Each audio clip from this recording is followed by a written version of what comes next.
You are Locked On Kentucky, your daily podcast on the Kentucky Wildcats. Part of the Locked On Podcast Network, your team every day. All right, what's going on, Big Blue Nation? Welcome on into Locked On Kentucky, your daily Kentucky Wildcats podcast. I'm your host, Lance Dawe, writer for Sports Illustrated for various SEC-related things. But on this podcast specifically, we take a dive into all things Kentucky athletics. Today's episode is brought to you by BetOnline. BetOnline has you covered this season with more props, odds, and lines than ever before. BetOnline, where the game starts. On today's episode, going to be talking about Oscar Tshiebwe winning National Player of the Year according to Sporting News. All right, we've not gotten the Wooden Award, the Naismith. We're getting to specifically what Sporting News had to say, and then we're going to ask a question. Where would Oscar Tshiebwe rank in the John Calipari era? Would he be one of the top 5 best players? Would he be in the top 10? Would he be the best player? I asked some of you guys over on Rupp Rafters and had some interesting responses. We're going to also talk about the bracketology. We've not talked about bracketology for a while on this show, and I noticed some interesting things that Joe Lunardi's been putting out about Kentucky, and I just got to say, I strongly disagree with it. So we'll get into that later on, and then finally, going to ask another question. Who's the worst matchup for Kentucky in the quarterfinals of the SEC tournament? Alabama, Vanderbilt, or Georgia?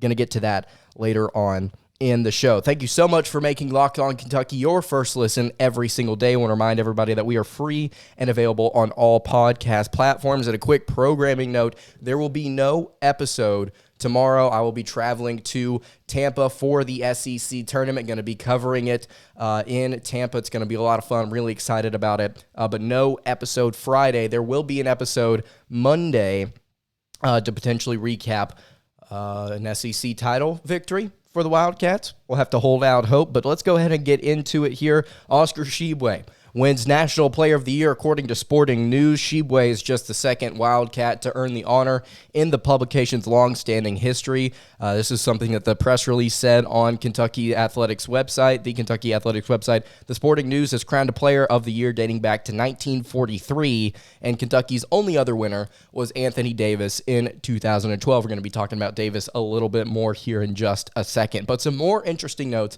from the press release, and we've kind of talked about how dominant Tshiebwe's been on the show, and I want to make another point here in a second, but this is something else that the press release said. It said, Tshiebwe is not only averaging a double-double, but he's also doing so with a considerable margin, averaging a team-best 17.3 points and a nation-leading 15.3 rebounds per game. He's looking to become the first Division I player to average at least 15 points and at least 15 rebounds per game since Drake's Lewis Lloyd and Alcorn State's Larry Smith each did during the 1979 to 1980 season. That's incredibly impressive. He broke the Rupp record with 28 rebounds versus Western Kentucky. That easily surpassed Shaquille O'Neal's previous mark of 21. It's also worth noting that Tshiebwe did that primarily against the tallest player in college basketball, Jamarian Sharp, who is listed at 7'5". Tshiebwe currently leads the Wildcats in points per game, rebounds per game, steals per game, and blocks per game, and field goal percentage with a minimum of 100 attempts. Tshiebwe shooting 60.6% from the floor. Another interesting note here, since the 1978-79 season, only one Wildcat has led the team in those 5 categories, minimum 130 field goal attempts in a single season. That was Anthony Davis in the 2011-2012 season. Furthermore, Tshiebwe is responsible for 38% of all of Kentucky's rebounds this season, taking away team rebounds. That number jumps to 41.4%. And this is something that we discussed on yesterday's show. We were talking about different changes that we've seen in this Kentucky Wildcats team, and maybe some things that have changed since the Duke game in week 1 all the way to the Florida game just a few days ago. And one of the questions that we discussed is what has changed about this team. And one of the things that I noted was that Oscar Tshiebwe, I think fans understood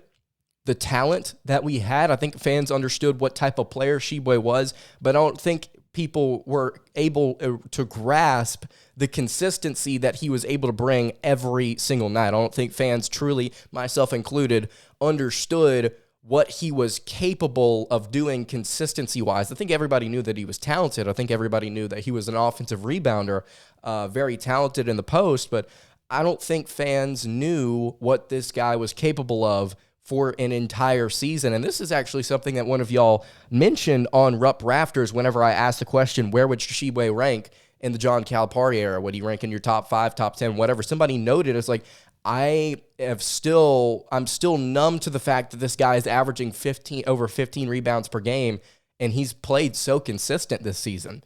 He's just kind of still in shock over it. And so that was my point here, is that I don't think it's really going to sink in for a lot of folks, including myself, until maybe 1 or 2 years here down the line for us to truly realize and appreciate what Tshiebwe's done for this program. There's not a lot of guys, I don't think, in the future they're going to be averaging over 15 rebounds for the Cats. It's probably not going to happen unless we get another generational talent like Anthony Davis, or Oscar Tshiebwe, which, again, I just don't really see that happening, at least often, in the future of the Wildcats.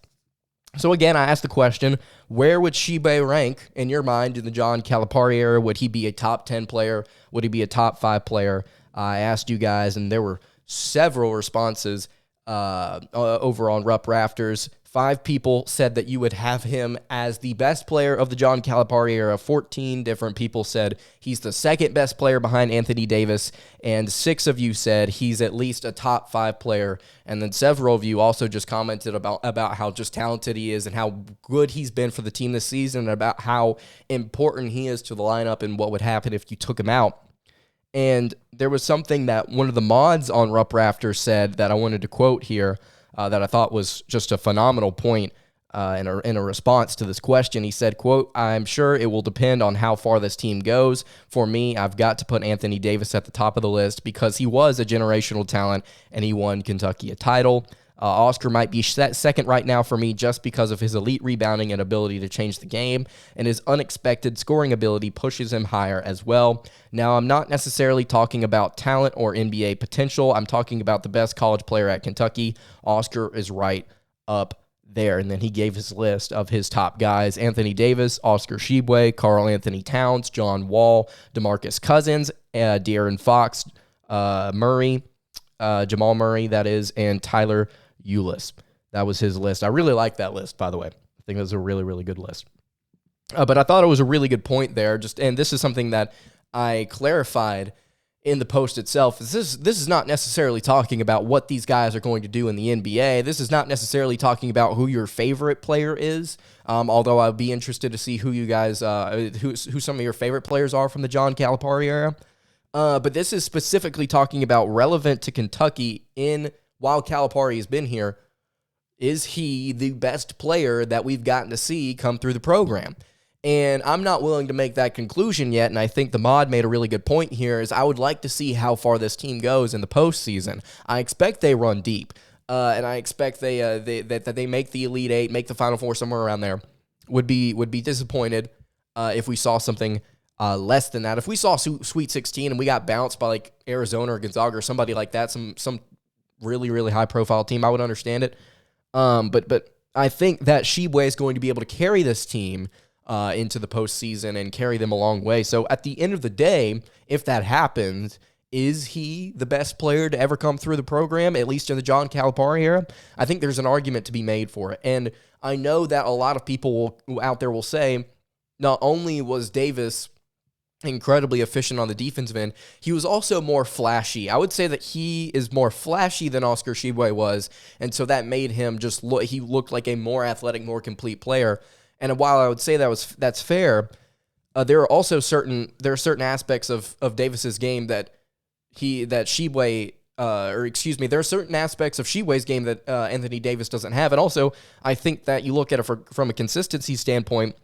I mean, again, there's not a lot of people averaging over 15 rebounds a game. I mean, Tshiebwe has been dominant in his own way. Now, has it been flashy? It has at times. He's occasionally flashed just brilliance on the fast break or a flashy athletic dunk in transition or something like that. But it's really more just been dominance, getting offensive rebounds and getting putbacks and really, really nice moves in the post.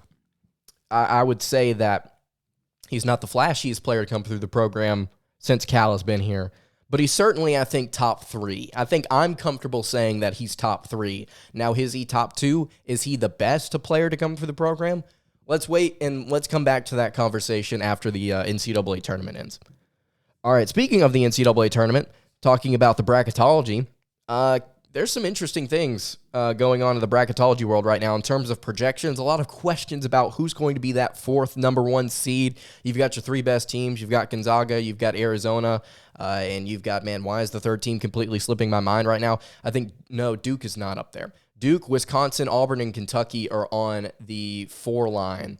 And then there are a couple of teams in the mix. Baylor is another potential 1 seed here.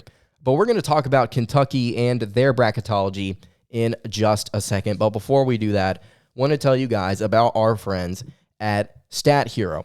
I absolutely love March Madness, and I really love the brackets and being able to put them together and putting together multiple, honestly, and just seeing if I can get any to stick. But to be honest with you, it's been quite a while since the last time I actually went deep or ever even won any money with a bracket. But this year, I'm hedging my bets with StatHero's NCAA Pick'em contests. StatHero's NCAA single-game Pick'ems pits the star players against each other in an amazing hybrid between fantasy and sports gambling. It's a lot of fun. You can start focusing on the players you know best with a gameplay that does not rely on big spreads, long odds, or funky props. It's very straightforward. StatHero is the easiest and fastest way to get your sports action fix. The sleek, simple gameplay will have you playing in minutes, guys. This is what daily fantasy was meant to be. You can sign up for free right now at stathero.com/lockedon and use promo code LOCKEDON for a 100% deposit match. That's stathero.com/lockedon using promo code LOCKEDON for a 100% deposit match. Again, one more time, stathero.com/lockedon and then promo code LOCKEDON. Terms and conditions apply. All right, thank you so much again for you guys making Locked On Kentucky your first listen every single day. Make sure to check out the Locked On Bracket Breakdown March 14th right here on Locked On Kentucky's podcast feed and the YouTube channel. College basketball experts Chris Gordy, Andy Patton, and betting expert Lee Sterling will give you in-depth breakdowns on every single matchup. All right, moving along here on the Thursday edition of Locked On Kentucky. Lance Dawe here with you, talking about bracketology here for a second. So I was looking at bracketology earlier, and I was looking at Jerry Palms of CBS Sports, and then I was looking at Joe Lunardi's of ESPN. And I was looking at Joe Lunardi's, and I was like, so Kansas is currently projected to be a number 1 seed according to Joe Lunardi. Now, how accurate that is here in a few days, I don't know. But right now, if the tournament were to start today, he thinks that Kansas would be a number 1 seed and Kentucky would be a 2 seed within the same region of the bracket. And I'm a little confused by that. And I honestly don't think that it makes a lot of sense because both of these teams have the same amount of losses. In fact, they have the exact same record. And Kentucky, head-to-head wise, went into the Fog and beat Kansas by 20. So if you're going to put them in the same region and they have the same record and one of these teams beat the other, why wouldn't you put the team that beat Kansas as the 1 seed? It doesn't make a lot of sense to me. And I'm not calling out Lunardi specifically. I'm calling out the system because I just don't see how that's rational. And again, this could all change here in just a matter of 48 hours. But as of right now, that's what Lunardi thinks. That's what the system thinks. And it just confuses me a little bit. And so then I went over to Jerry Palm, went over to CBS Sports, and I started to find some answers. At least some answers. It still confuses me. So Lunardi thinks that Kansas will be a 1 seed. Jerry Palm does not think so. He thinks the top 4 seeds in the NCAA tournament are Baylor, Auburn, Arizona, and Gonzaga. And then he has Kentucky as a 2 seed and Kansas as a 2 seed as well. And I went and looked, and it's interesting to note, some of the metrics that these guys use to kind of calculate where these seeds should be. And obviously, if you're a fan of college basketball, if you've been watching this show, I mean, there's different things you can use like net rankings, and you can use KenPom and different things like that. And then you have like quadrant 1 victories. And then you have quad 2 wins, quad 3 wins, quad 4 wins. And the goal is to rack up as many quad 1 wins as possible. And some schedules allow more, some schedules allow less. And so you look at Kentucky's schedule, Kentucky is 8-6 against quad 1 opponents. So every single one of their losses has been to a quality opponent. Literally some of the best teams out there. Kansas is 10-5 against quad 1 opponents. So they have 2 more wins against quad 1 opponents. But Kansas has a 7-1 record against quad 2 opponents. I'd have to go look and see who that quad 2 team is. I assume it's Dayton. I believe the Flyers beat them earlier this season. Might be wrong on that. But 7-1 against quad 2 opponents. So it kind of evens out there in my mind. But this is the kicker right here. So we've talked a lot about Kentucky's strength of schedule on this show, and we've talked about how it could potentially hamper Kentucky's ability to play well in SEC play, specifically talking about the non-conference schedule, about how weak it was and about how I didn't think it would translate well, especially at the beginning of the SEC slate, and it turns out it was relatively correct. And we had a listener question just a couple of days ago ask, did I think that Kentucky's weak non-conference slate was going to eventually cost them of a 1 seed? And I said probably, but I've not really thought about it that way. You look at Kentucky's strength of schedule compared to Kansas's. Kansas's strength of schedule is second nationally, and Kentucky's is 16th. That's pretty decent. Both of those SOSs are really, really strong. But the problem here is within the non-conference slate. Kansas has the 77th strongest non-conference strength of schedule, and Kentucky's is 117th. And that's the kicker. That's where I think some of these different media outlets that are projecting the field are getting this Kansas over Kentucky argument. It's like, well, sure, Kentucky won the head-to-head, but Kansas has more quad 1 wins, and they've had a much more difficult schedule. I mean, 16 to second, both those schedules are strong, but 16 compared to second, there's a significant gap there, and I would say 77th to 117th. There's also a significant gap there as well. So while Kentucky won the head-to-head, and that definitely should be a factor in my mind, it should be more of a factor than I think than it is in some of these metric-based systems. But you look at Kansas, I mean, they have the better schedule. They played a better schedule, a more difficult one. They came away with more quad 1 wins. But I will say, while that may be the way that this is calculated, I still disagree with it. I still go back to, again, I did not look at where Palm.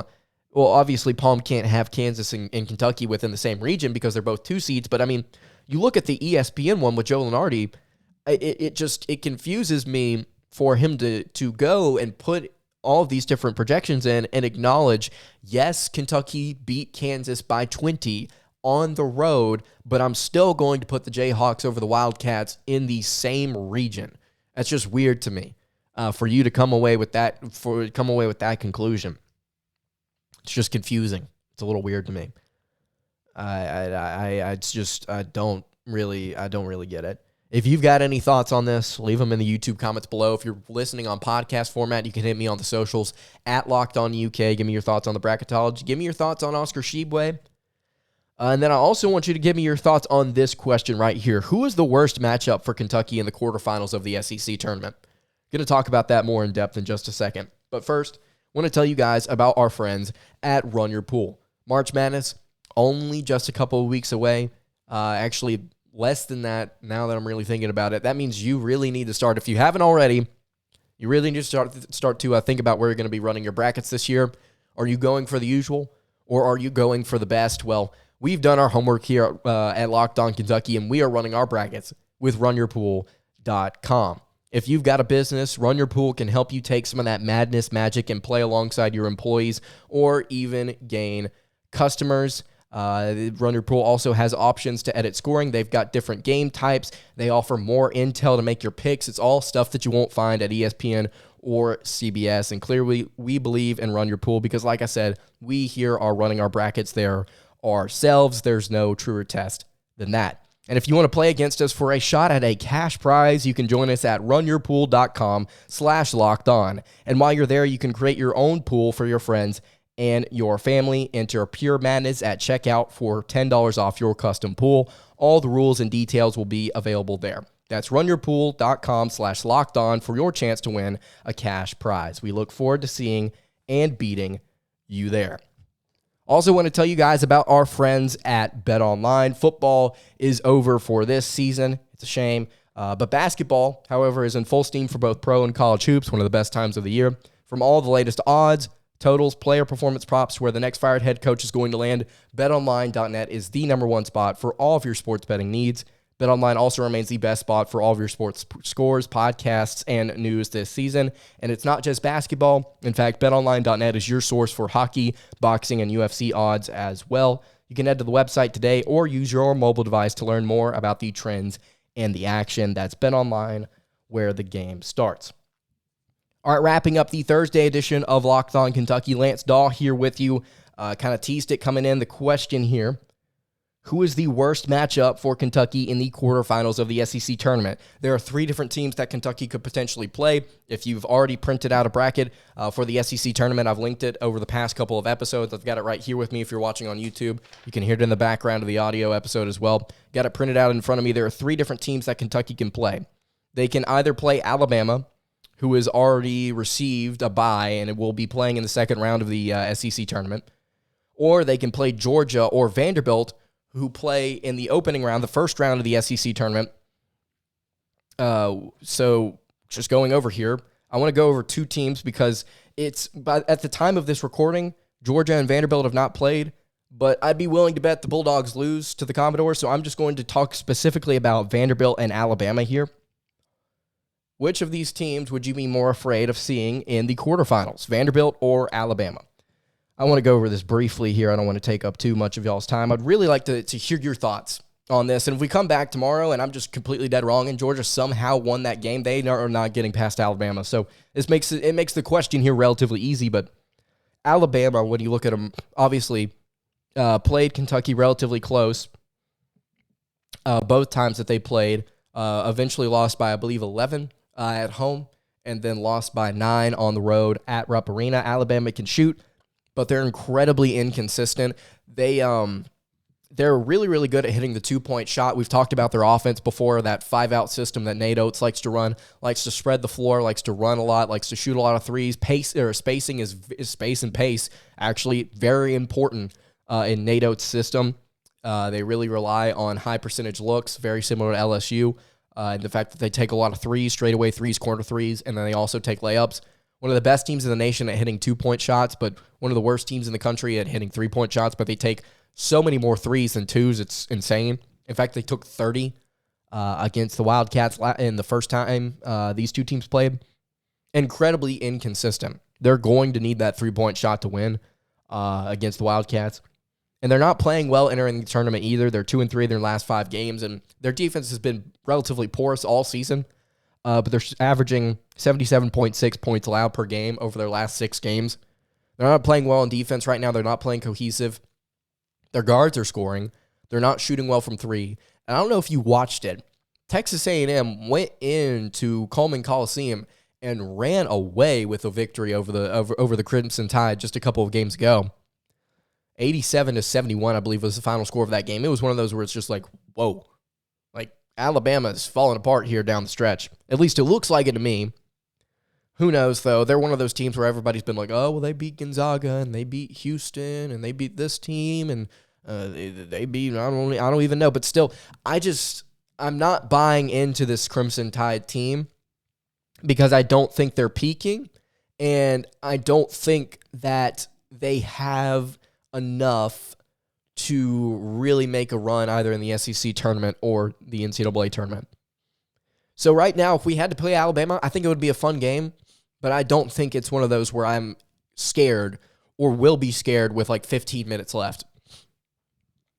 Vanderbilt, on the other hand, I've got an interesting take on Vanderbilt. I think Vanderbilt's the more it's not necessarily a more difficult matchup, but it worries me more. Vanderbilt also played Kentucky close twice. Lost by 12 at home, and then lost by 7 at Rupp. And something that we've noted about Vanderbilt is they are one post presence away from being a problem. And Quentin Milora-Brown, if y'all remember, is quickly made a name for himself in the Kentucky sphere. He is one of Vanderbilt's bigs, played very well against Tshiebwe last time these 2 teams met. Vanderbilt's also faltered down the stretch, though. I'm not going to sit here and just cherry pick stats and stuff. Vanderbilt's also 2-5 in their last 7 games. But again, they played Kentucky close twice, and they know how to stay in a game, I think, more than Alabama does. And so when I'm looking at both of these teams, I really wanted to pick Vanderbilt for the upset. And I think it's very, very possible that it happens still. And so I'm just curious to see if Kentucky matches up with Vanderbilt, how much more close would it be if the Wildcats play the Commodores instead of playing the Crimson Tide? I think it would be a more competitive game. I think Vanderbilt would play harder, and I think Scottie Pippen Jr. would play extremely hard and try his hardest to get a dub for Vandy. And it's been extremely tough for Kentucky to guard Scottie Pippen. Davion Mintz can't handle it. Ty Washington couldn't handle him. He dropped a significant amount of points on the Wildcats both times they played. So I think it would be a difficult matchup. It would worry me more than Alabama. Don't know if they have more talent, but I think they want it more. I think they're more cohesive as a unit, even though they may have less talent. And they've got a star player that really worries me. If y'all have a thought on that, if you completely disagree and be like, no, Lance, it's Alabama all the way because of their three-point shooting and Nate Oates is awesome or whatever, Roll Tide, I don't care. Leave it in the comments below. Again, I really enjoy having discussions with y'all about this different type of stuff. But I would fear Vanderbilt more than Alabama. All right, that's going to do it for today's episode of Locked On Kentucky. You can follow the show on Twitter at Locked On UK. You can follow me on Twitter at LanceDawe_, and you can follow the show on Instagram at Kentucky Podcast. We'll be back on Monday, hopefully to recap what it will be a very interesting SEC tournament. I will see you all then. Have a good day, and God bless.